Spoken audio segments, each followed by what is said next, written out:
Welcome to the Visibility Strategies for Women Entrepreneurs podcast, where we empower female business owners to step boldly into the spotlight and claim the recognition they deserve. I'm your host, Tori Barker. I'm passionate about helping women like you transform your visibility into tangible business success.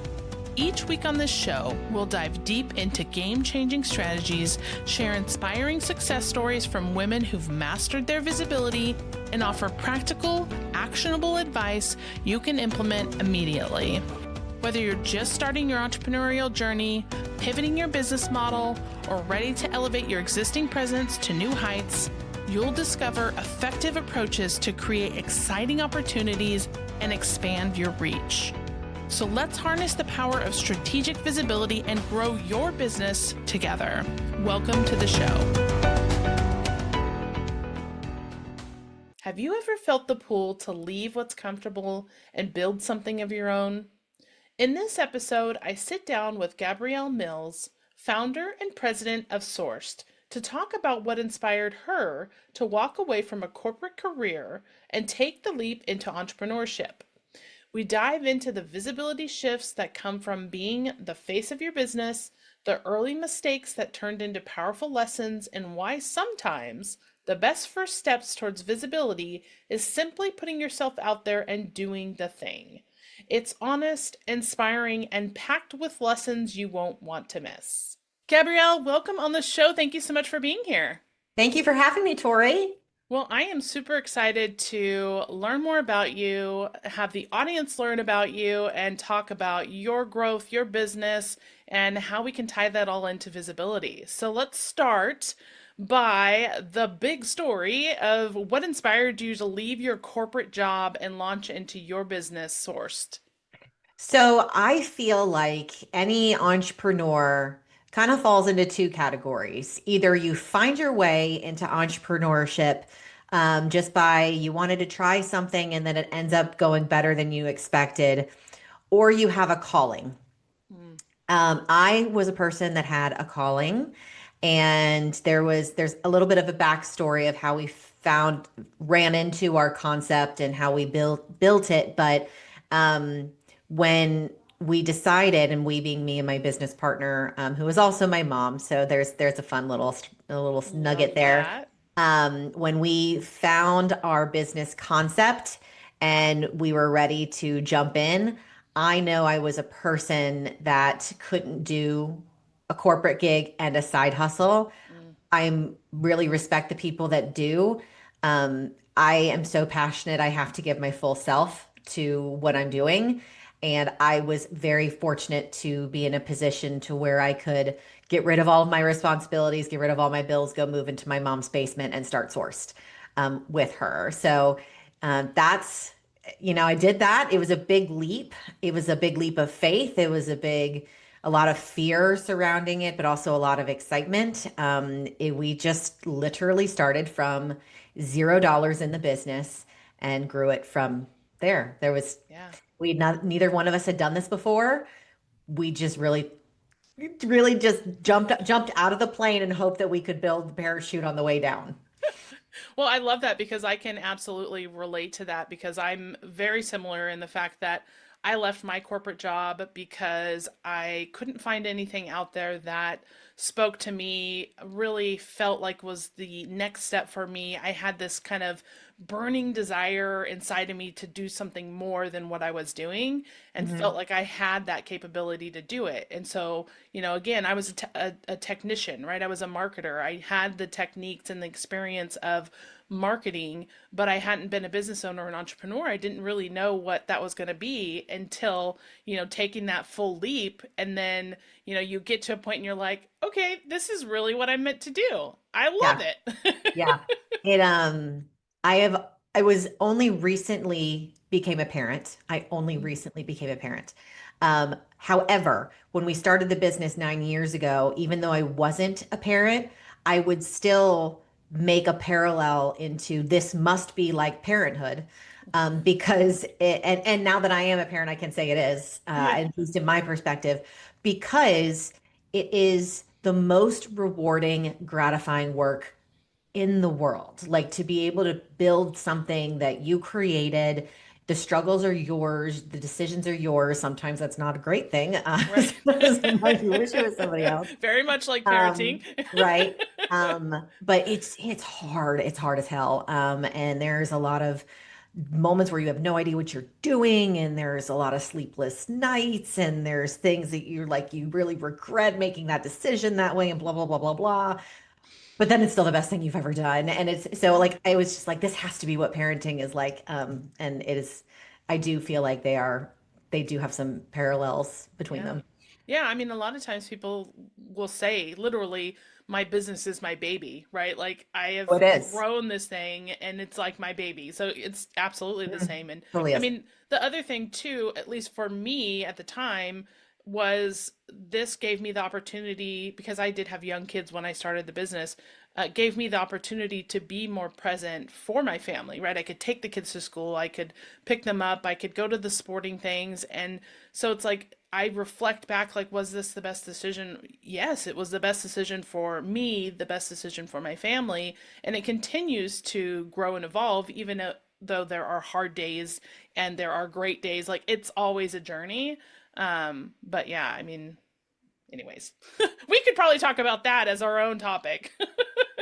Yeah, I could tell that we would really have a good time talking about that over coffee or something. So let's dive a little bit into so you started this business and what is tell everyone what it is that you guys do at Sourced. Sure. So, Sourced is a back office services company. What we didn't mean to do, but what we inevitably did, is start five businesses at the same time. So, one side of our business is fractional. And on that side, we have a full scale accounting firm. We Mm, have a full scale marketing agency. We do fractional HR and we do fractional administrative support. Most of the time, it looks like VAs, virtual assistants, but it yeah, can look like paralegals, client service managers, things like that. sure. So that is for businesses that don't need a full-time person in that position or in a position, or they need multiple people. They need lots of different types of help, but they pay for it fractionally because they're getting the services Right. fractionally. Now, for the clients who are a little bigger, or they have roles in their organization where it truly is a full-time need, we do direct hire talent acquisition placement for them. We serve the small to mid-market companies, and we really just listen to the challenges that they have, and we say, all right, so you've got an accounting need. Usually they come to us and they're like, I need a full-time controller. But we're able to have a conversation and say, okay, well, we can hire you a full-time controller. But have you ever considered fractional accounting? Because this doesn't seem like a full-time role. It Yeah. seems like you could save a lot of money if you do it fractionally. And they're like, okay, that's great. And they're like, oh, by the way, could you do our website? And we're like, yeah, we've got a marketing agency. We can do your website. And we can also hire that other person, the engineer in the job or the project manager in the job. So Yeah. there's a lot of ways that we support businesses of lots of different sizes with their back office needs. I love that. And I want to touch on this a little bit later about how that really helps with the companies that you're working with, how what you do helps with their visibility. But before we get to like the companies that you work with, I want to talk a little bit about your visibility and Mhm. how that has shifted from the corporate space. Like when you were in your corporate role, I know that you worked for some pretty prestigious companies, and so visibility was something that you naturally had with those companies. How has that differed now as an entrepreneur and a founder for your own company? How has your visibility approach changed? Oh my gosh. I don't know if I had an approach at all for visibility in my corporate life. Hmm. My background is in marketing and branding, so I understand the value and importance of a brand, whether that be a company brand or a personal brand. That's my trade, if you Yeah, will. yeah, But that is, and while I understand that that's really important, it's completely different in your own business. But I did apply a lot of what I learned to my business when I went out on my own, but it was completely different. In terms of my own personal visibility when I was in corporate, I don't think there really was any, to be honest. I mean, like I had a LinkedIn page. Did I yeah. use it? No.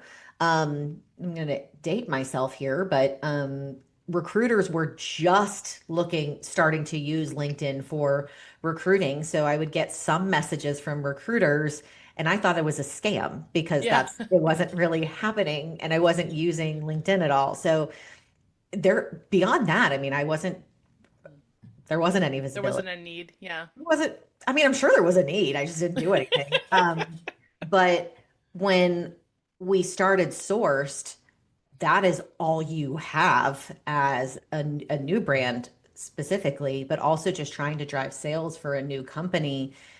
You have to be visible. Otherwise, you don't have a company. Like Right. you Yeah. have to be out there in front of people selling your business every single day, or it will not survive. So we had to go through a couple of different seasons of figuring out what that was.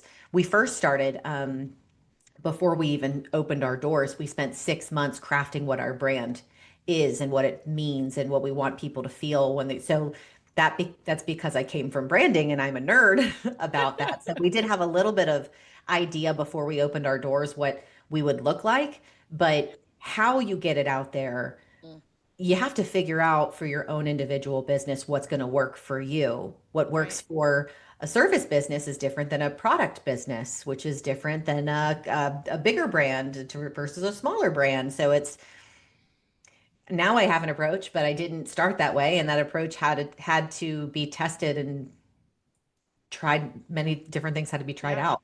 Yeah. And so talking about different approaches, right? Because visibility looks different to everyone. There's different, Mhm. like, if a company comes to me and says, I need a visibility strategy, it's not going to be like, okay, here's your plan, right? Like, I can just cut and paste this. It's very unique depending on the person, the industry, the audience, all of those things. So Oh yeah. Mhm. what is your, like, what do you think is your biggest visibility tactic, or like which visibility lane do you live in, or is your favorite to use? Hmm. I think so. All the people that are listening don't know me at all, and we're just getting to know each other, Tori. But I think anybody who listens to me for 4 seconds kind of can know that I don't, there's not a lot I'm afraid of. And if I'm afraid of it, I do it anyway, just because that's how God made me, fortunately and unfortunately for me. So the visibility strategy that I have is now defined, but really in the beginning, it was just get Right. out there. And I have a phrase that I use in our with our marketing team that's first started when we were talking about our brand, our personal brand, and how we were going to get out there. Is done is better than perfect. Sometimes just out there is the Mhm. best thing that you can do because you can perfect it to high heaven. It will never be perfect. It just will, there will always be something that you can tweak, but it's better that you're just out there. Right. You're going to miss 100% of the shots you don't take if you're not just out of the office meeting people. And by the way, meeting people doesn't necessarily have to mean networking. It can be online, social media, webinars, going to different events. There's lots of different ways to get out there, but you just got to get out there. Yeah. Yeah, absolutely. I think for me, when I started my business, um, I, doing a marketing agency, looking around me, it was like, well, there's so many out there. What's going to set me apart? And for me, it was podcasting, because back in 2019, there weren't many marketing agencies who were podcast hosts. And so that was my visibility strategy, was to, set myself apart, but also to challenge myself too, because I was somebody who wasn't necessarily comfortable with my voice or comfortable with being in front of the camera, which I think a lot of people can, Oh yeah. relate to. Hmm. So it's like that was a challenge for me, but it was also a way to set myself apart, and not only gave me the opportunity to do networking and meet people and, create content, all of those things. So it's like you said, you just got to put yourself out there, and done is better than nothing, right? So I think Hmm. very similar in that approach. And as well, Tori, too, that um, a big hindrance of people starting, whether that's a business or getting themselves out there or doing any kind of marketing or whatever that is, whatever that means to you, whoever's listening, Yeah. um, is what is going to be my differentiator? And that's a big question. and it's an important question and one that should be considered, absolutely. But we live in an age where everything's been kind of done. Or Yeah. if it hasn't been done before, something very similar has been done. There are very few unique ideas anymore because the world is constantly changing. Yeah. Sometimes it just needs to come from you. Like Mhm. sometimes the idea is not different at all. Maybe 100,000 people are doing the exact same thing, but somebody needs to hear it from you. Absolutely. Somebody needs it from your lens and from your background and your perspective or how you do things. And that's your differentiator. And you didn't even mean to, but you're Yeah. never going to stumble across that if you don't just start. Right. You put yourself out there for sure. So let's transition a little bit and talk about like the early days and maybe some mistakes that you feel like you made that now you realize helped you grow your business, or you use those mistakes or missteps, whatever you want to call them, to help other businesses who may have Mhm. been in the same spot as you. It's a great question. Oh, sorry. It's a great question. I made so many mistakes, and I still do every day. We all do. Um, we all do. We I all think do. we live in a time where that is acceptable to talk about, which is awesome. But sometimes people walk in my office and they're like, "Oh my gosh, the company you guys have, you've been in business 9 years, blah, blah, blah, blah, blah." All of that is wonderful. I love that. It warms my heart and it makes me feel validated for all the work that we've done. But it drives me absolutely bonkers when people think that it was an overnight success, or when I see people online. This is what drives me bonkers. The other one is just I have to clarify, like, hey, this took a lot of work, so don't be too impressed because there's a lot of mistakes that grew A lot this. of tears behind the scenes. Yeah, you're right. Yes. What drives me bonkers is people getting online saying in 3 months you can make your first $1 million, blah blah blah. That is just not how shit works. It just is not. No. And if you're of the 1 to 5% where that has happened to you, man, I am so freaking happy for you. Yeah. I just don't like that that's is setting everyone's expectations up to be that way because it's just not. Yeah. That's my soapbox on that. You asked me my mistakes, and I said I had many. The first one that, oh God, where do I even start it? There's so many mistakes from those first 3 years. The first one that comes to mind is always business processes, standard Yeah. operating procedures. Um, we set them in our first 6 months, and then those quickly crumbled when we started getting clients. And we're like, every client's a little bit different. All the needs are different. We didn't really know what we were doing. So we were just kind of doing the needs of whatever our client had. Yeah. It took us about 2.5 to 3 years to really be like, nope, this doesn't work because we can't police quality. People interpret what we're doing differently. Like our team that services our clients interpreted what we do differently from client to client. It just was chaos everywhere. Not bad chaos, just it wasn't standardized. Yeah.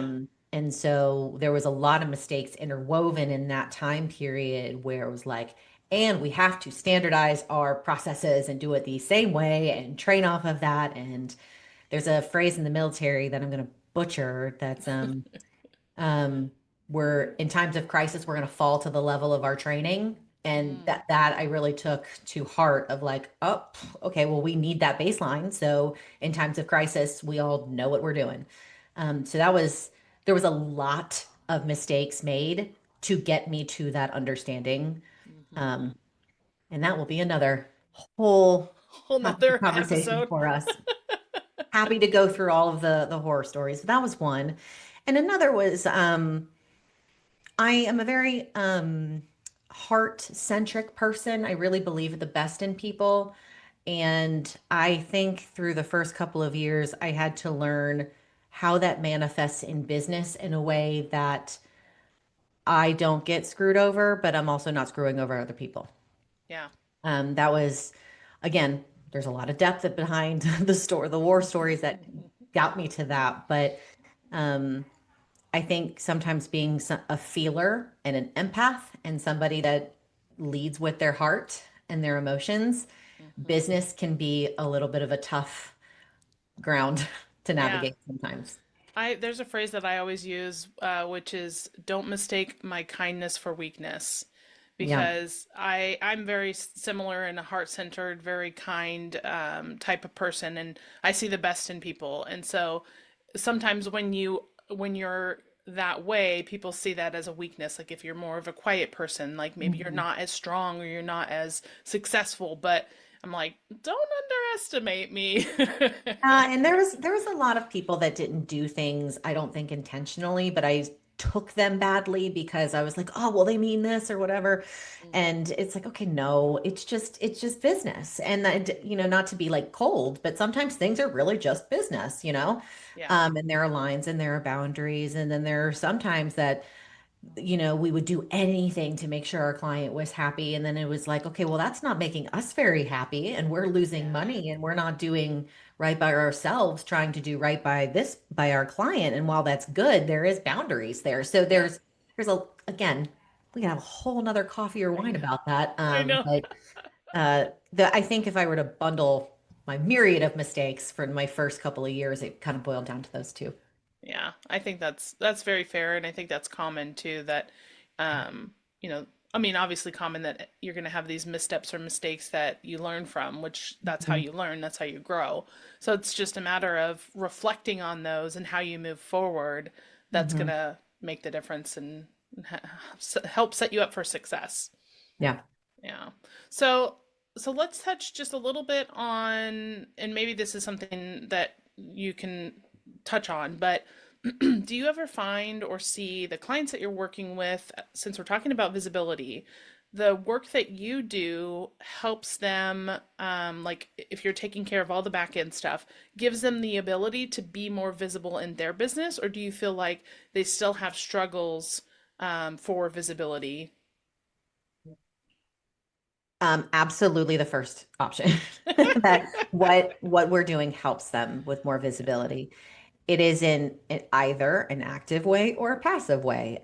So on our marketing side, that is a very active way that we're making them more visible because that is literally our main objective is to make them more visible to potential prospects or communicate their brand or bring them, make them alive on social media, make them alive. What's that phrase I'm looking for?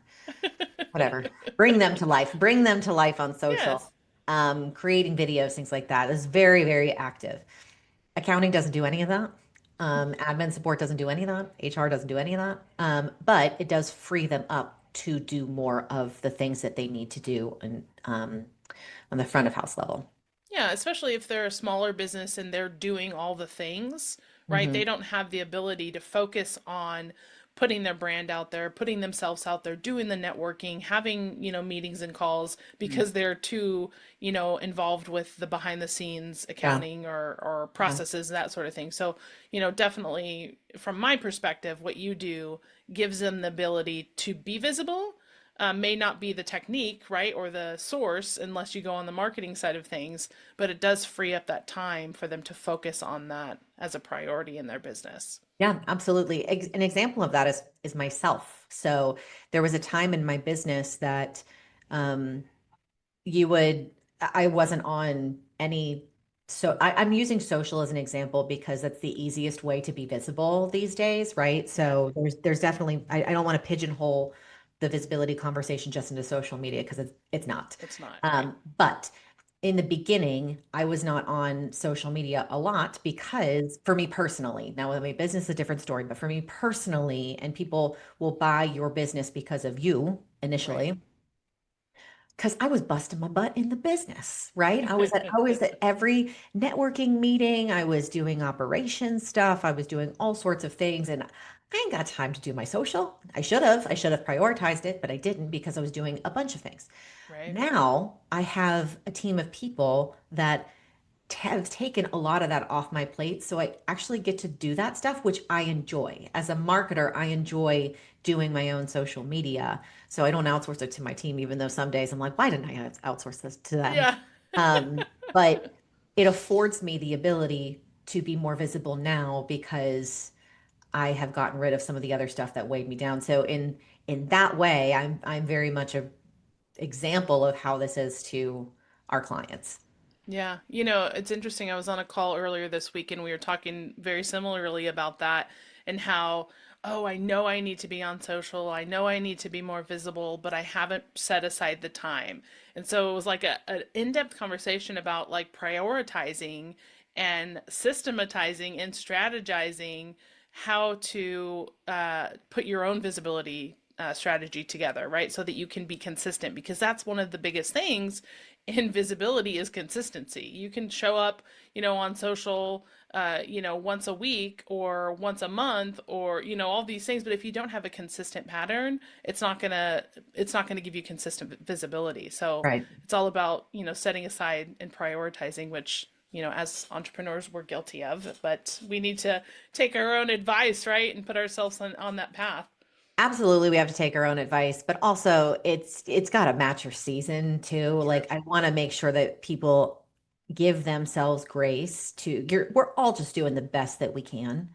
Yeah. And if it's not your season to focus on that stuff, it's because your season has requires you to look elsewhere, and that is okay too.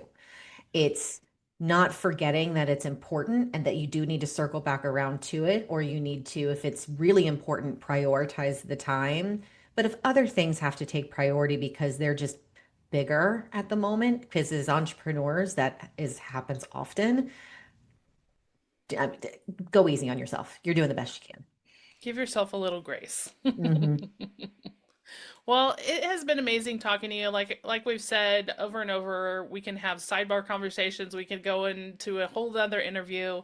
I just appreciate you coming on, sharing your insight, your success stories, your journey, and I really feel like you know people can take some golden nuggets from this and apply it to what they're doing in their own business. And so, I just wanted to say thank you for being a guest here today.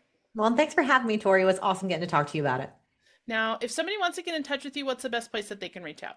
So I am thankfully, because I have a great team that allows me to do it, most active on LinkedIn and Instagram. So you can find my company at getsourced.com, GETSORUCED.com. You can find me on LinkedIn, Gabrielle J. Mills, or Instagram, Gabrielle.speaks. Awesome. Well, thank you again. It's been a pleasure having you as a guest. Thanks, Tori.